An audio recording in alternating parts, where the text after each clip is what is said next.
بسم اللہ الرحمن الرحیم نحمد و نصلی علی رسول الکریم۔ میں سفر پر تھا تو واپس پہنچا ہوں۔ کچھ ساتھیوں کی طرف سے مجھے بھائی نعیم بٹ صاحب کی ایک ویڈیو موصول ہوئی ہے جس میں انہوں نے 3 سال کی بچی کو بوسہ دینے کی متعلق کچھ بات فرمائی ہے۔ شریعت نے بتایا کہ جو بچی بیٹی 2-3 سال کی ہو جائے تو باپ کو یہ حکم ہے کہ تم نے اس کا منہ نہیں چومنا، اپنی بیٹی کا اس کا منہ نہیں چومنا۔ سب سے پہلی بات تو یہ ہے کہ شرعاً جو ہے چھوٹی بچیوں کا بوسہ جو ہے اس کے لینے میں کوئی حرج نہیں ہے۔ یہ ایک روایت میں آپ کے سامنے پڑھتا ہوں۔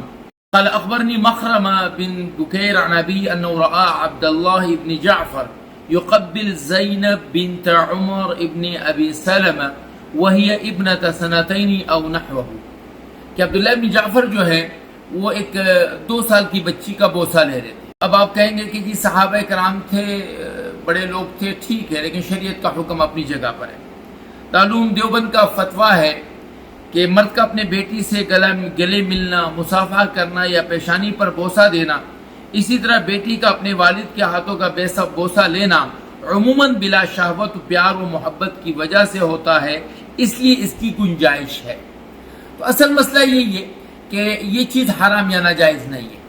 میں نے پھر بھائی نعیم صاحب سے رابطہ کیا تو بھائی نعیم صاحب فرما رہے تھے کہ میں شریعت کی بات نہیں کر رہا تھا، میں کسی بزرگ کے متعلق کہنا چاہ رہا تھا کہ وہ اس زمانے کے حالات کو دیکھتے ہوئے، لوگوں کے اندر جو بگاڑ ہے اس کو دیکھتے ہوئے انہوں نے یہ اپنے ساتھیوں کو ہدایت کی تھی کہ بھائی چھوٹی بچیوں سے بھی اتنے قریب کا اختلاط نہ رکھو کہ جس سے شہوت وغیرہ آ جائے۔ تو بھائی نعیم صاحب کی بات اپنی جگہ پر ہے۔ میں نے ان سے عرض کیا کہ دیکھیں ہم اللہ میں ایسا نہ بنائیں کہ ہم متنازع ہو جائیں۔ میں نے کہا بھائی نعیم صاحب آپ لوگ تو وہ ہیں کہ جو سب کو جوڑ کر چلتے ہیں، حکومتوں کو بھی لے کر چل رہے ہیں، تبلیغ والوں کو بھی لے کر چل رہے ہیں، دوسرے لوگوں کو۔